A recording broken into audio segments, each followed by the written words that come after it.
of the sun's heat? The greenhouse effect is real in as much as if we didn't have it, we would have frozen to death a long time ago. What we're doing is we're dirtying that greenhouse window by adding pollutants like carbon dioxide or methane or chlorofluorocarbons.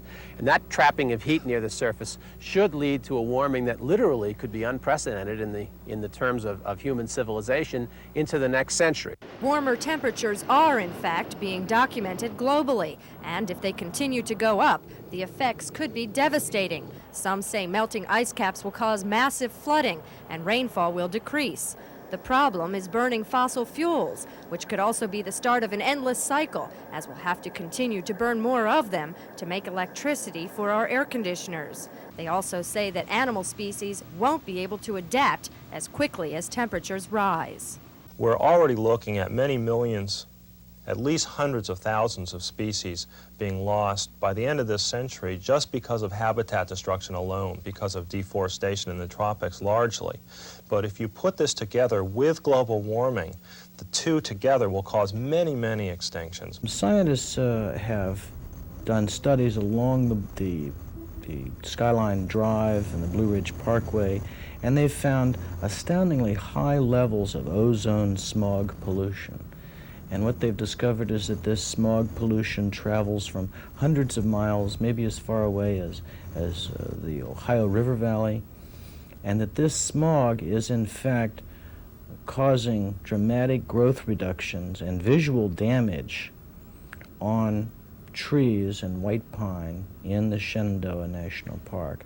As we have more problems with warming trends and the smog gets thicker, the thousands of tourists who annually flock to the mountains may lose the view, and the trees which effectively clean the air may also die.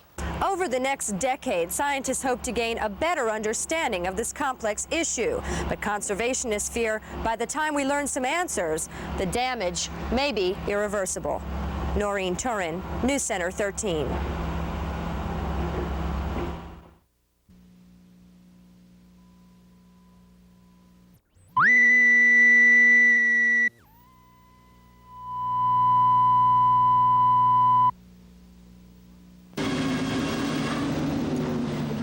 Paper products, furniture, homes, fuel. Wood is a major part of our everyday lives.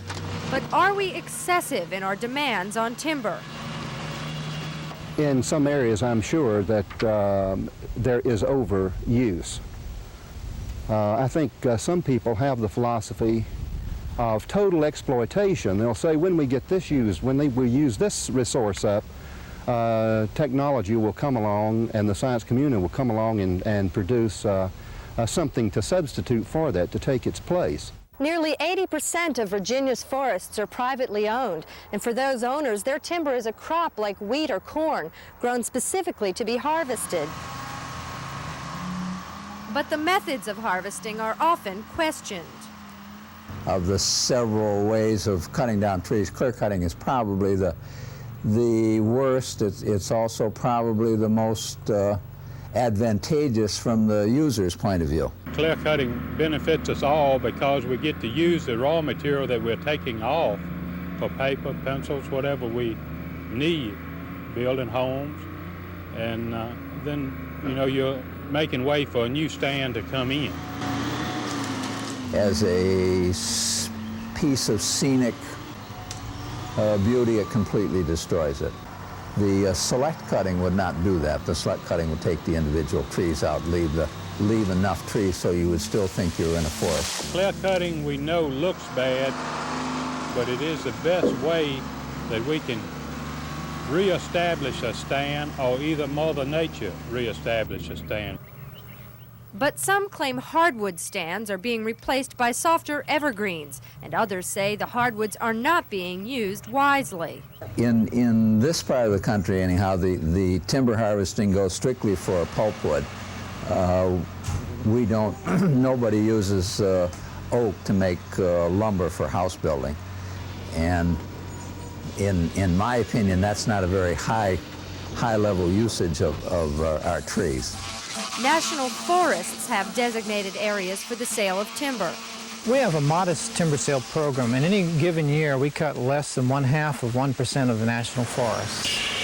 But some of those cuts are actually costing us money. The federal government is selling some of the wood at a loss, and taxpayers end up taking up the slack, which last year amounted to more than $500 million.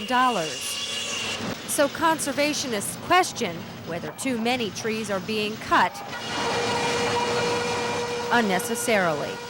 Noreen, Turyn, News Center 13.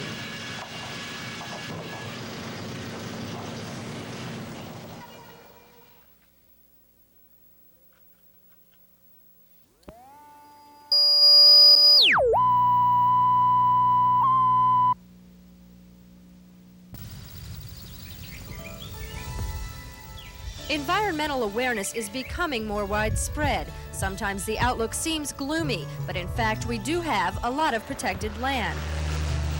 For example, the Blue Ridge Parkway is one of the national parks, protected by law and set up specifically for preservation.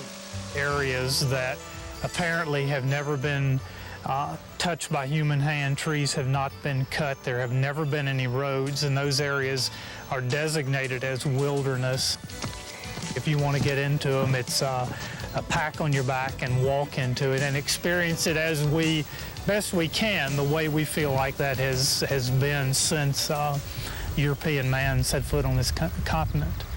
National forests in Virginia cover 1.7 million acres of land, and while preservation isn't their main goal, they do try to maintain and limit what is cut from their land. The average growth in the forest is exceeding how much we're cutting by a long shot. Before we offer any timber up for sale, we do a detailed environmental analysis, and we decide how much can be cut in what parts of the forest. We have wildlife biologists, landscape architects work on the design. The House of Representatives has passed a clean air bill, which tightens restrictions on industries and automakers. We believe the bill will move the auto companies toward develop new technologies. For the first time, it requires power companies to monitor their emissions and to let those emissions be part of the public debate. American Electric Power, the parent company of APCO, has been developing a cleaner coal-burning method since the mid-'70s, long before the Clean Air Bill ever came to be. The pressurized, fluidized bed process will be tested in Ohio this fall. The PFBC process allows us to remove at least 90% of the sulfur dioxide that is a natural byproduct of the combustion of coal. It also allows us to remove at least 50% of the nitrogen oxides that result from the burning of coal. It also allows us to remove carbon dioxide. With cooperation between companies, agencies, and conservationists, future generations may be able to breathe easier and experience the beauty of our forests. Noreen, Turyn, News Center 13.